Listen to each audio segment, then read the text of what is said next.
nilikuwa naomba relax kabisa. Nilikuwa nimepata tension ya mshangao kwa namna walivyowekeza hapa.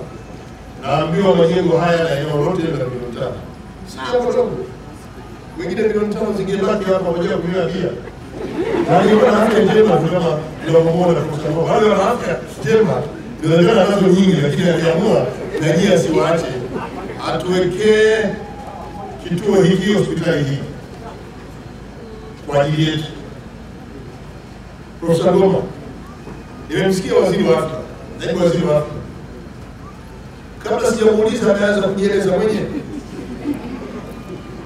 Waziri mkuu, hiki ni kituo lakini sio kituo, ni hospitali.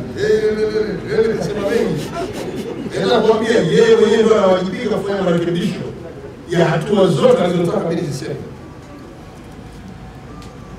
Ukisema kituo cha afya, sasa sisi tunarejesha kile cha kwetu.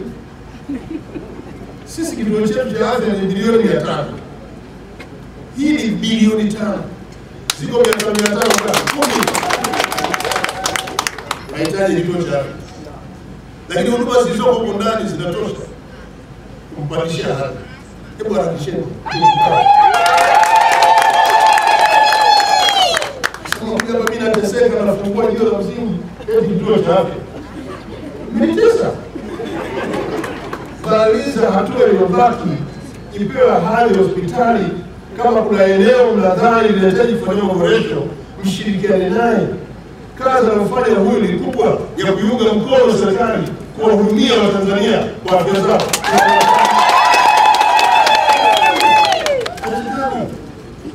Huyu mtu ametenga milioni 5, kajenga jengo kubwa, amejaza vifaa huko ndani, ana watumishi wa umma, ana watumishi ambao waajiri, wanatusaidia serikali kwa ajili, na huduma zinaendelea tena za hali za ile kituo.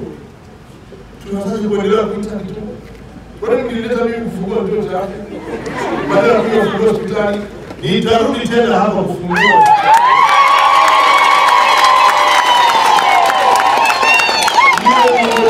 Ndio kisha idhinisha mje hapa na kama mnashindikana kukutana. Sasa nakuagiza mlete waziri wa afya, mlete katibu mkuu, mlete mkuu wa serikali, walete wataalamu wote na yule msajili wa hospitali.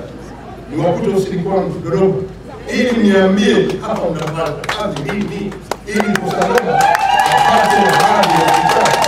Ili hadi hii itawasaidia hawa, lakini itawapa msukumo wa maeneo machache ambayo bado kuyaboresha.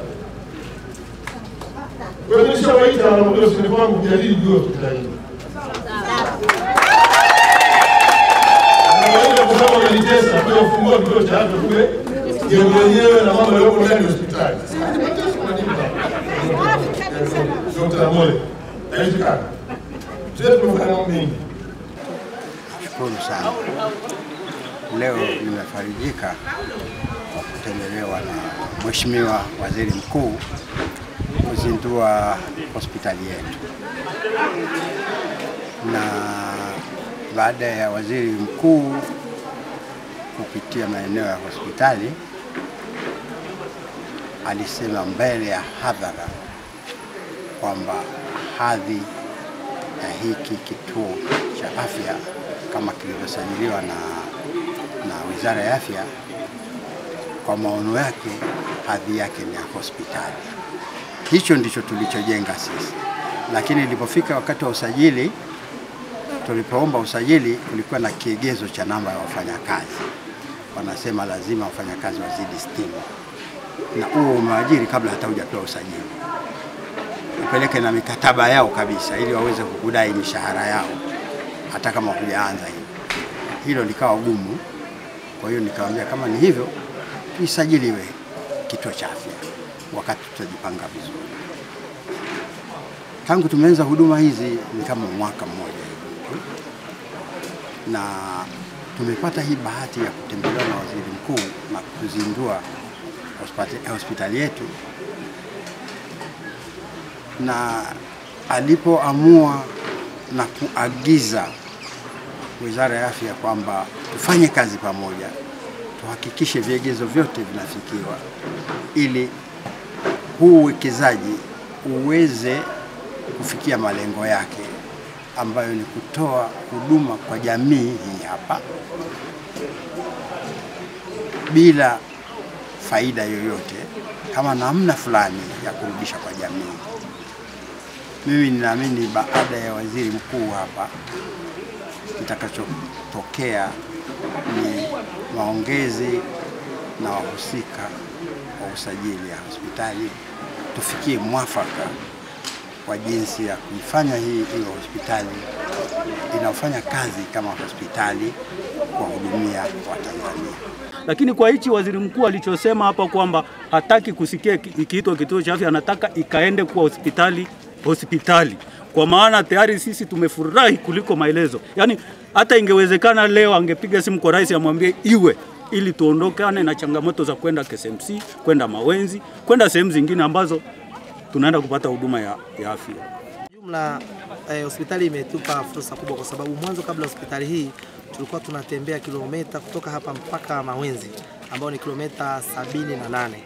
Kwa hiyo kulingana na changamoto ya barabara pia ilikuwa haina nguvu, ni barabara ilikuwa mbovu. Unakuta wagonjwa wengi wamefariki njiani, lakini wengine pia wanafika kule wanakutana na magonjwa mengine kulingana na ule mtikisiko. Kwa hiyo kwa sasa hatuwezi kwenda ule umbali wa kilomita zile 78 tena ambazo mwanzo tulikuwa tunazitumia. Lakini pia wakati wa usiku unakuta mtu ana gari anashindwa kutoka, kwa sababu changamoto kubwa ni wanyama waharibifu wale tembo wamekuwa wanasumbua. Kwa hiyo unaenda unamwambia mtu naomba gari, anakunyima. Lakini pia gari ambalo liko hapa lilikuwa ni gari moja tu ambalo linaitwa Merenga, ambalo likitoka saa 11 asubuhi ni mpaka saa 12 kesho jioni.